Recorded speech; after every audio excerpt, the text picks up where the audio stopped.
Good evening. Good evening. Man. Welcome to How to Start Over for the Last Time. I'm your host. I don't know why I mess up these introductions all the time.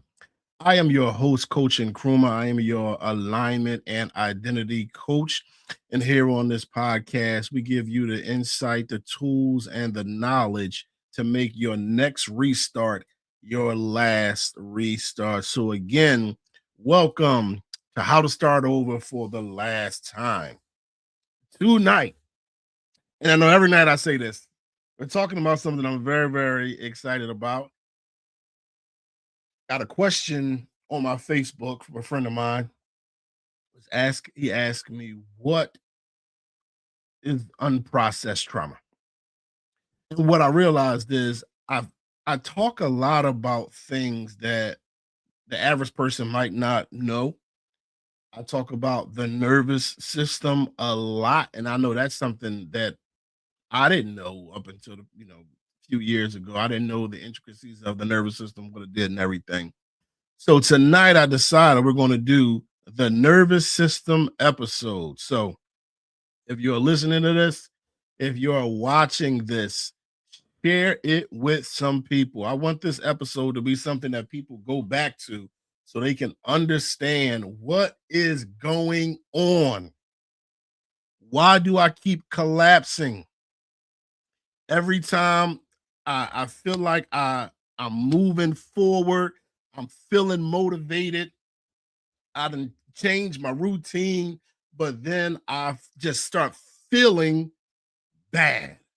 I lose hope. I lose motivation. I lose energy. I lose my willpower. This episode is going to be for you. And this is something that I know that we all deal with. Once I started learning about the nervous system, I started talking to people about it. And not one person that I talked to has not experienced what the nervous system does. And we got to learn about it, control it, reset it. So, right. So if you've ever started something and you got like real intention, not just some hype or some pressure, but genuine desire, and then felt it slowly fall apart. That's what we're gonna deal with tonight. You didn't quit because you didn't care. You didn't stop because you were lazy. And you didn't lose momentum because you suddenly forgot what you wanted. What usually happens is a whole lot quieter than that going on in the background, and you don't even know it. You wake up one morning and your body feels heavy, your chest feels tight, your stomach feels off. There's this low level dread sitting in your gut that you can't even explain. Your enteric nervous system. Well, we're going to do an episode on that as well. You start doubting yourself out of nowhere, just like you, you know you can do this. All of a sudden, you start doubting yourself out of nowhere. You start feeling fear before you even know what you're even actually afraid of. Like, where is this fear coming from? Your motivation disappears. Not it's not like a emotional thing. It's a physical thing. Like, you feel it in your body. It feels hard to get up. It feels hard to focus. It feels hard to move. And the most confusing part is this: nothing bad is actually happening. You Everything could have been going great, and then all of a sudden you're feeling these feelings, and you're like, what is going on? On paper, things don't need to improve at all, but your body is reacting like something is wrong. And then when your body reacts like something is wrong, you react like something is wrong. Now, most people just assume that their motivation faded. They assume that um, they're undisciplined. They assume that they're broken in some way. But what's really happening is your body is saying no, and that's what this episode is: the nervous system episode. Why your body is saying no. You're saying go, but your body is saying no. Your mind is saying, I want to accomplish this, but your body is saying no. And I know we've all been here before. Your body's saying no, it's not because you're incapable, not because the goal is wrong, but because your nervous system does not feel safe. So today I want to explain why your body says no, even when your mind is saying yes. Now, it is my firm belief that 80 to 90% of making or creating the life that you want is about awareness. It's about understanding what's going on. When I did not know what the nervous system was, and I'm just having these feelings, I don't know what to do. I'm so confused. Why am I so drained? Why am I trying to stay up late at night because I'm afraid of what tomorrow is going to bring? Why, when I get up, I keep hitting the snooze? Why?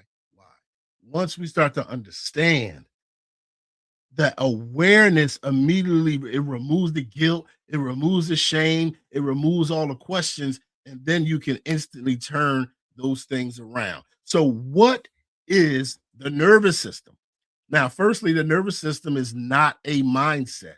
It is not an emotion. It is not a positive thinking or lack of willpower. The nervous system is a biological system of survival. That's what your nervous system is. Its job is not to make you successful.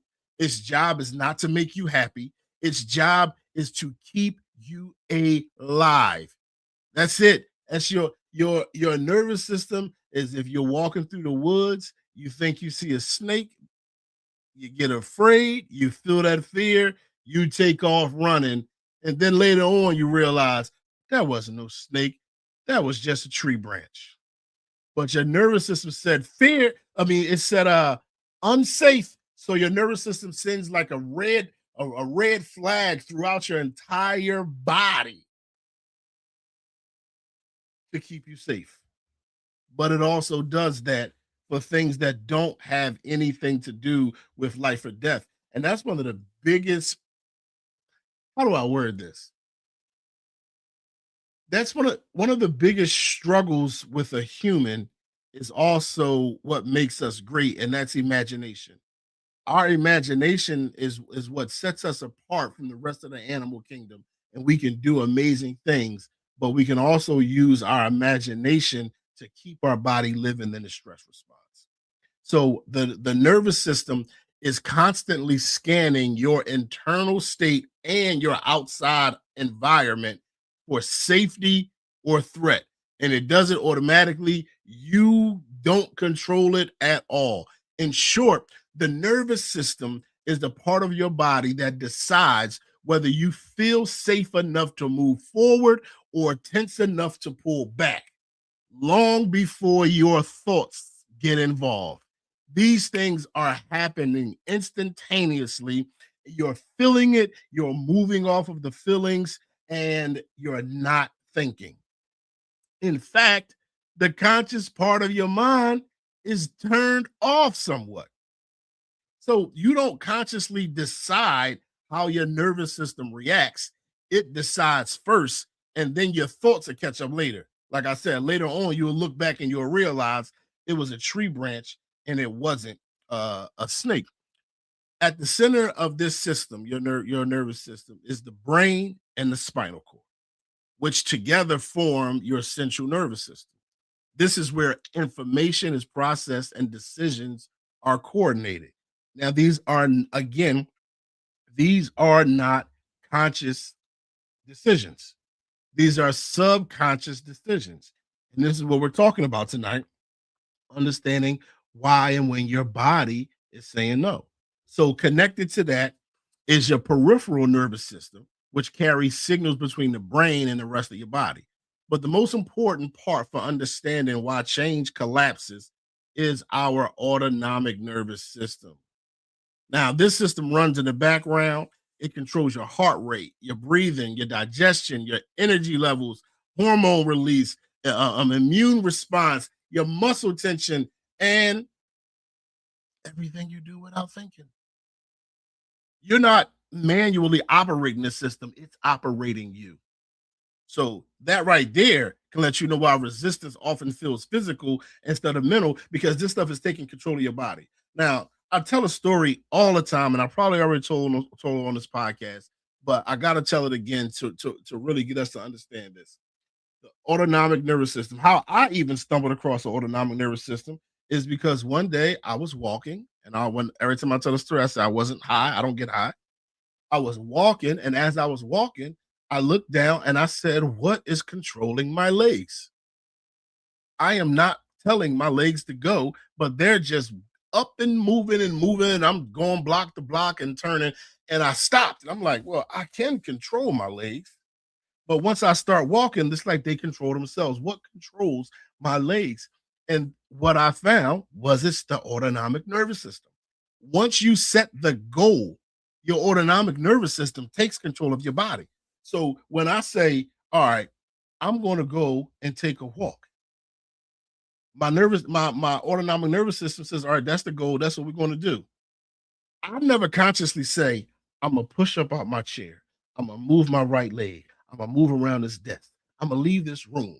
I'm gonna go down the steps. I'm gonna go outside, left, right, left, right, left, right, left, right, left, right, turn. I don't do none of that. My autonomic nervous system understood the goal, and that was just taking my body, literally taking my body without me thinking. I'm not making any of the choices. My body is just going because my autonomic nervous system is taking control. Now, the problem, I don't want to say the problem with that, how that gets used against us is your autonomic nervous system is programmed by what you put in your mind the most and what you've had the highest elevated emotion towards. So if you have a high elevation of joy towards something, your autonomic nervous system will show you the joy, move you to the joy. But if you have a high elevated and emotion towards something negative, towards a fear, towards a doubt, towards a worry, towards a pain, towards a trauma, and you're constantly replaying it, you're programming your autonomic nervous system to take your body back to those instances because these systems of our body, like I said, a nervous system, is the jobs are not to make you happy. The jobs are not to lead you to some prosperous life, even though you can program it to do so. But the job is just to take the information that it has and move on the information. What information have you been programming in your mind? So the autonomic nervous system has one primary question that it's always asking: am I safe or am I in danger? It does not ask if you are aligned with your purpose. It does not ask if this change is good for your future. It asks if this feels safe right now. When a nervous system perceives threat, it shifts to a protective state. When it perceives safety, it allows rest, focus, creativity, and growth. Now, let's understand this. Whatever the nervous system, the autonomic nervous system, the central nervous system, your reticular activating system, your peripheral nervous system, your enteric nervous system, whatever these things find a threat in something, it's going to shut your body down. Your body is going to say no. Now, if something is new, it is looked at as unfamiliar. That is why you can set a goal and you start moving towards that goal. And as things start changing, your body starts saying no, because all of these systems are saying, we don't feel safe in this new state. We don't feel safe in this new version of you. We don't know what's going to happen. Oh, you're going to invest all of your money in this business.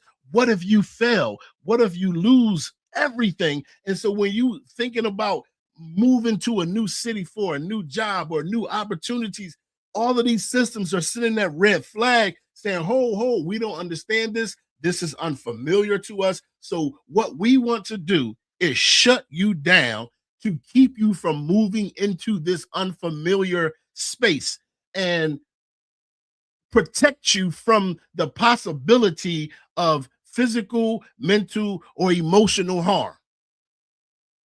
It's like a parent that don't understand the internet, and you like, I'm working on being a, a influencer, and the parent like, you need to get you a real job. You need to. They don't understand it. Now, they're trying to hold you back, but with good intention. Like, it's not that they don't want you to succeed, they just don't understand it. And they see this new stuff as unfamiliar. They don't see it as a stable job with a stable income, and they want you to be stable so your parents will literally hold you back from your greatness, trying to keep you safe. And that is exactly what the nervous system does. That is exactly what it does. So the autonomic nervous system has two primary modes. One is oriented towards protection and mobilization. The other is oriented towards safety and regulation. So your body is always choosing between these two states. Are are we going to be uh, fighting, or are we going to be regulated? So when your nervous system, when all of these systems, I'm gonna just say nervous system for all of this. When your nervous system feels safe, you can rest. When your nervous system feels safe, you can create. When your nervous system feels safe, you can plan. Now, when your body is saying no, think about times where you're trying to be creative and it just feels like I can't do nothing. I, I just I just can't do nothing. What is going on? Why can't I do this?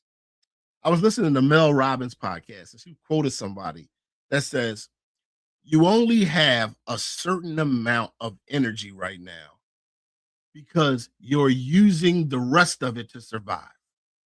When your energy is all tied up in survival, there's nothing left over for creativity, focus, or growth.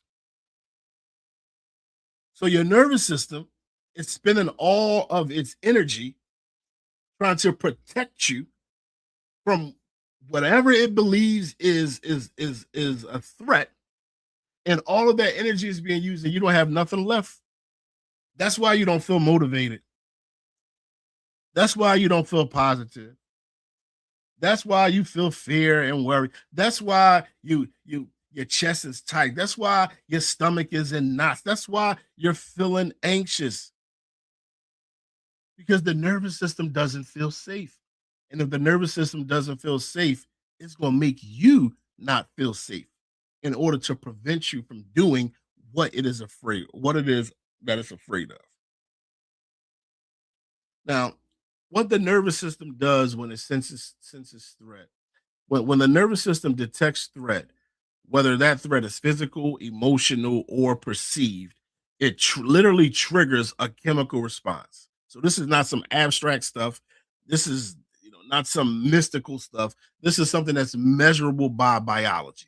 Stress hormones like cortisol increase, adrenaline increases, your heart rate changes, your breathing becomes shallow, blood flow is redirected from your digestion and towards your muscle because it's trying to get you strong enough to fight. This is why fear shows up in your gut. This is why anxiety feels nauseating or hollow. Your body is preparing you to survive, not build. Now, in this state, the nervous system suppresses long term thinking and your creativity drops. Your motivation feels inaccessible. Your system is now focused on getting you through the moment. So when people say, I know what I need to do, I just can't do it. Has that ever been you? I know that's been me.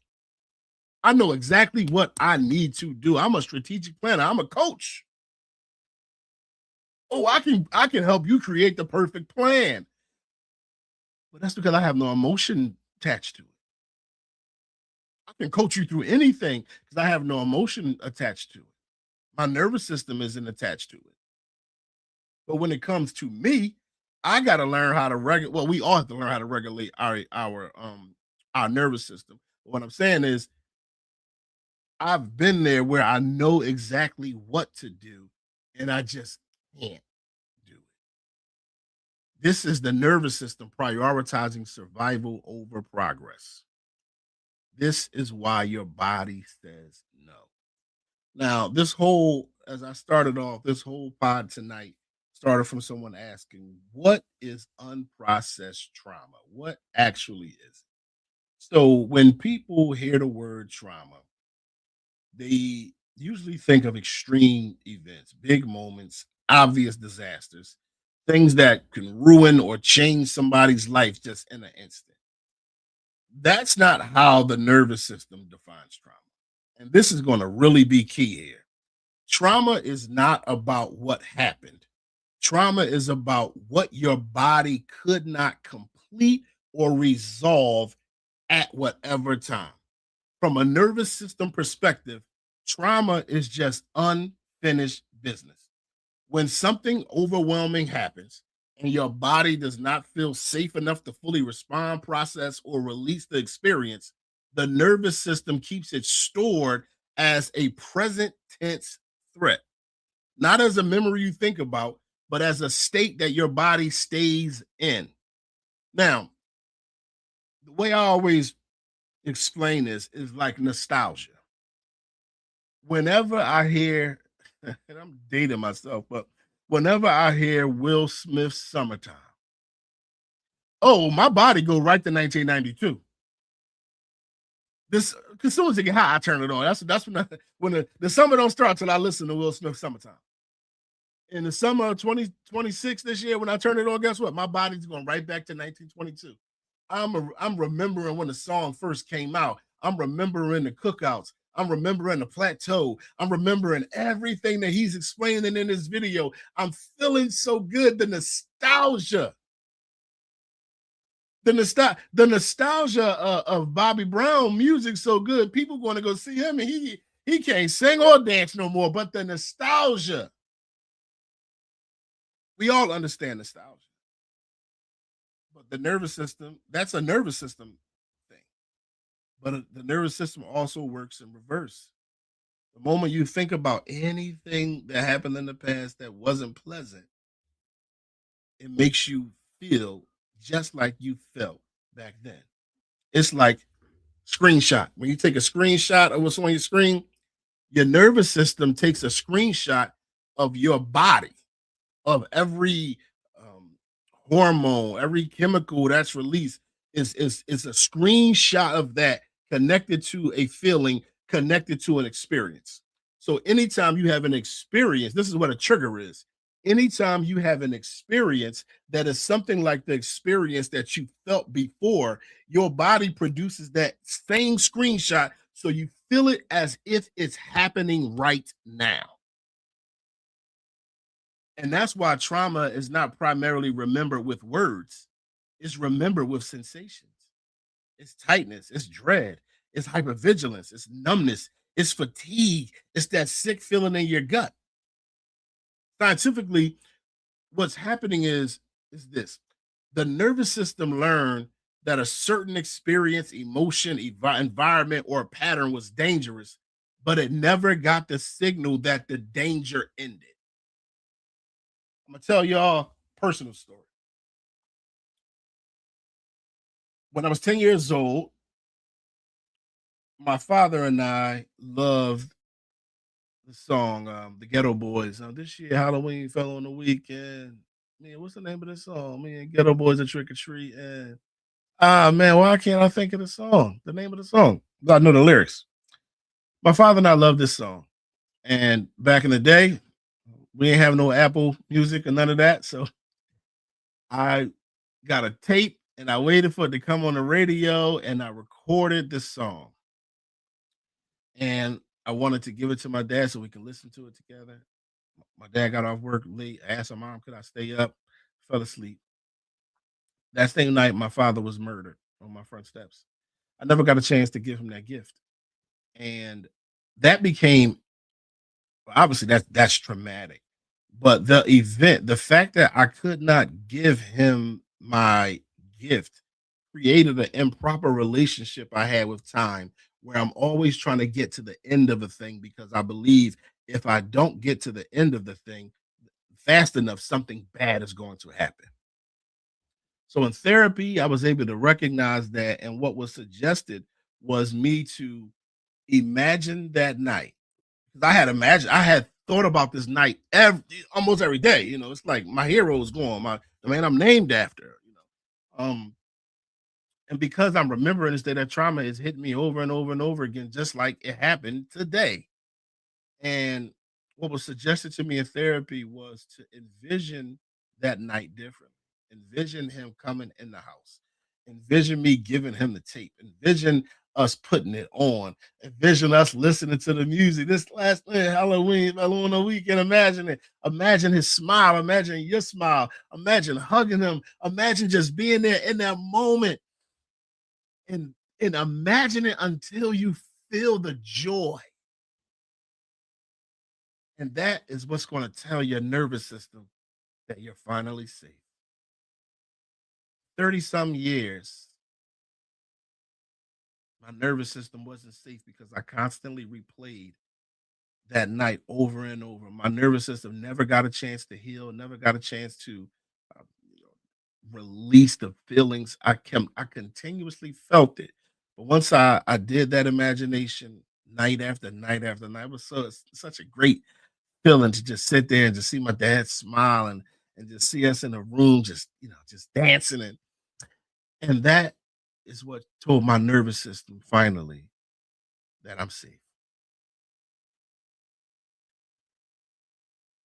There are things that have happened in each of our lives that has told your nervous system that you're not safe and you've never gotten the closure that you need.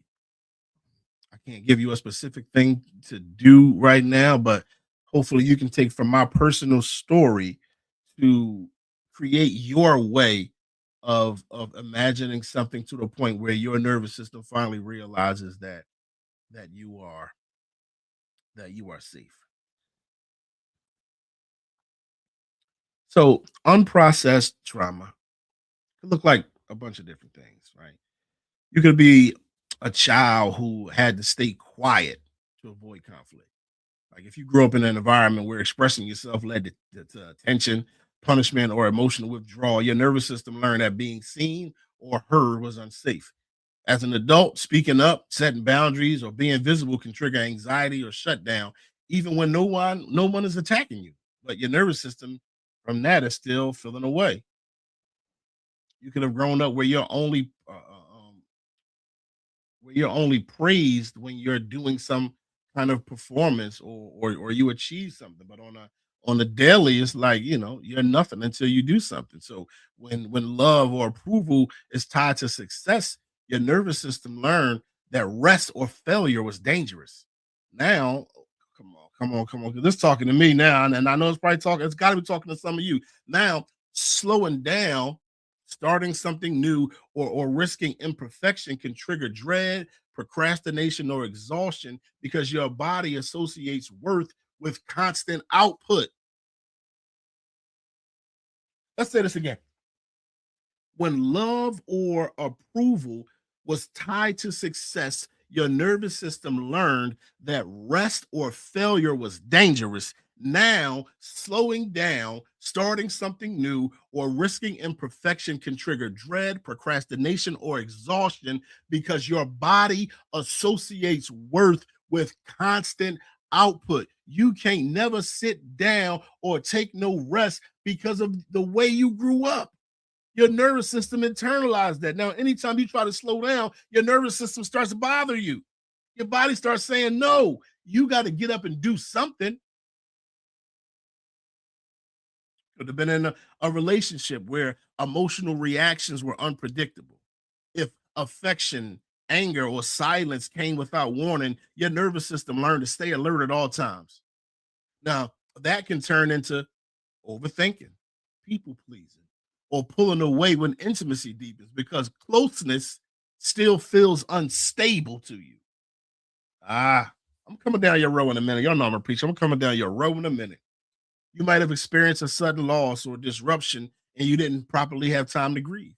Now, when life forced you to keep going without processing what you lost, your body never completed the stress response. Later, moments of joy, stability, or momentum can feel wrong or fragile as if something bad is about to happen. Now, this happened to me one day. I was planning on going to the beach. Love the beach. I got all kind of beach toys and beach stuff. I love the beach. I'm on my way I'm getting ready that morning and I'm just feeling terrible. I'm feeling terrible. And I'm like, what's going on? And I realize what's going on is at that time, I had not experienced joy in so long. My nervous system was so used to chaos. So when I had a day where I said I'm going to go enjoy myself, my body said, no, we don't know this joy. We don't know this happiness thing. Nah, I got to make you feel how we've been feeling in this chaos for the past couple of years. Come on, I'm coming down your road. You might have failed publicly or been shamed during a vulnerable moment. If you were embarrassed, rejected, or criticized when you tried something, your nervous system linked effort to danger. Now, starting, showing up, or trying again can trigger physical resistance, even when your mind wants growth. Come on, come on. Put your foot up. I'm gonna step on your toe eventually. If you've been living in constant financial or emotional stability, which many of us are dealing with right now, when survival require constant vigilance, your nervous system adapted to crisis mode. So now peace, consistency, or long-term planning can feel uncomfortable because your body is still wired to react, not to settle down. You might have had to be responsible for others before you were even ready to be responsible for yourself. If you always had to be the strong one, the caretaker, or the fixer early in life, your nervous system learned that dropping responsibility was unsafe. So, as an adult, rest can feel guilt inducing, and slowing down can trigger anxiety rather than relief because you feel like you always got to be solving somebody's problem. That's a good one. Being told your feelings were too much or didn't matter. When emotions were dismissed or minimized, your nervous system learned to suppress them. Later, emotions surface as physical symptoms like tightness, fatigue, or numbness instead of clear feelings. Hmm. Unprocessed trauma. So why unprocessed trauma does not feel like the past? Why does it feel? It feels like the present. This is what people really miss. The nervous system doesn't track time the way the mind does. Your mind knows something is over. Your body only knows whether it feels safe or not. Your mind can cognitively say it's 7 o'clock, it's over. Your body is like, nah, fam, I still feel like something getting ready to happen. I remember one day I was driving, I was towing cars, not like taking people cars. I was transporting cars, and this big truck and these cars on the back, and I was coming. I was in like Upper Pennsylvania somewhere, and I was coming down a road. It was like a hill, and then I could not stop. And I was coming to a street where cars could be coming, and I'm hitting the brakes, and it's just not stopping. And I end up going through the stop sign, running the stop sign where the cars could be coming, but there were no cars. So obviously, while I'm coming down the hill, I'm feeling the fear. I'm feeling the fear, and then I go through it. Nothing hits me. I'm fully safe, but I still feel that fear for like the next 15, 20 minutes. It's over, literally over. But I'm still like, man, almost, I almost, it's over. But the body doesn't know. If an experience overwhelmed your system and there was no resolution, your body keeps preparing for it as if it can happen again at any moment. That's why unprocessed trauma doesn't feel like a memory, it feels like anticipation.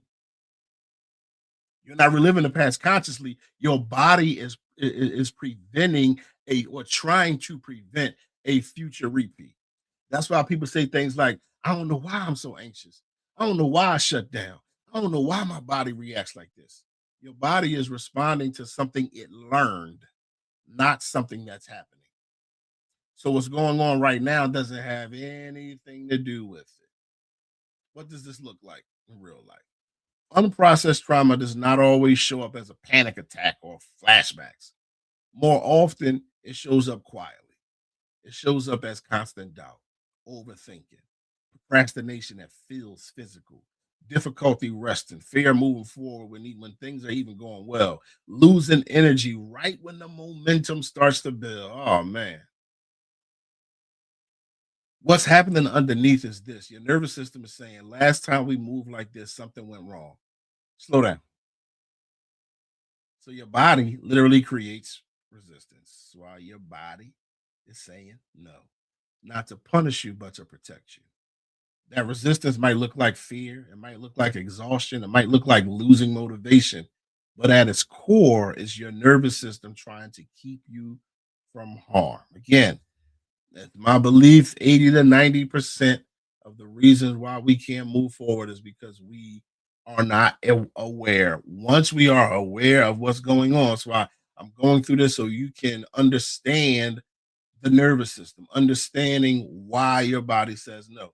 Now, in another episode, we'll get into resetting the nervous system, the nervous system. But right now, I want you to just understand it, so at least you can say, "All right, I know what's happening now," and not just waking up and it happening to you and you not knowing what's going on. So, unprocessed trauma, it drains your energy. When your body is holding that unprocessed trauma, it's using energy to stay alert. And again, we only have a limited amount of energy. And if you lose using all of your energy to survive, you don't have any room to be creative. So the unprocessed trauma keeps you scanning for danger. It keeps you maintaining a level of readiness. And that energy has to come from somewhere. So it gets pulled away from your creativity, your focus, your long-term thinking, your motivation, your expansion. And that's why people in survival mode often feel stuck, foggy, or drained. Not because they lack potential, but because their energy is being used to survive something that isn't even happening. Think about that. Not only do we have to deal with what's going on today, when you have a bunch of unprocessed trauma, you still dealing with. I just told a story about myself, and I dealt with for 30 years. So we're dealing with stuff from our entire life. We are using energy to survive something that is not happening anymore. You wonder why you can't be creative. You wonder why you can't be productive. You wonder why you're tired. All your energy is going to the past. That's why you gotta kill yesterday. Make sure you go to killingyesterday.com, pick up your copy of Killing Yesterday. Because all your energy is being exhausted on the past. So why does change feel threatening to the body? The nervous system doesn't understand intention, not in the way that the mind does. It understands familiarity. Anything unfamiliar is evaluated as potentially unsafe. Period. That's it. Understand that. Your nervous system doesn't feel safe. That even includes positive change. So if your body learns safety through struggle, through chaos, overworking, constant vigilance, always being the protector, always being the provider, always being the problem solver, then peace will feel dangerous to you. Rest could feel wrong. Consistency could feel boring because you need crazy things happening in your life. There's a lot of people who need drama. So if you need drama, succeeding can feel destabilizing because it's just doing this good right thing is just boring to me. So even when your mind wants change, your nervous system may associate change with risk. So when you move towards something new, your body reacts as if you're stepping into danger. And that's what we call self-sabotage. I really want to get away from using the word self-sabotage because I feel like it's just like a negative connotation, and it's almost like um, you are doing it to yourself when it's your body that's doing it to you. So I'm gonna come up with another word so I don't gotta use self-sabotage anymore. So how does this show up in real life? This is why motivation collapses after a strong start, why procrastination feels physical, why fear hits your chest before your thoughts even form. You just feel it. You don't even know what it is. It's why your mornings feel heavy. It's why your gut tells you something is wrong when nothing logically is. Your body is not rejecting your goals or what you want. It's rejecting the feeling of unsafety that's associated with change. The sensation in your body is information. And until you understand that, you'll keep fighting yourself. So, what people call self sabotage is really a protection program. It's a learned biological response designed to maintain predictability. Predictability feels safer to the nervous system than the unknown, even if the known is painful. This is why people always return to their old patterns because they know them, they understand them, they know ups and downs of them, they know how the pain feels, and the new pain, the possibility of the new pain could be worse than this. I'm gonna just go back to that. So your body trusts what it's already survived, and that trust matters more to your nervous system than your conscious desire, and so your body tells you no. So the nervous system itself does not change through pressure. It doesn't change through force. It doesn't change through motivation.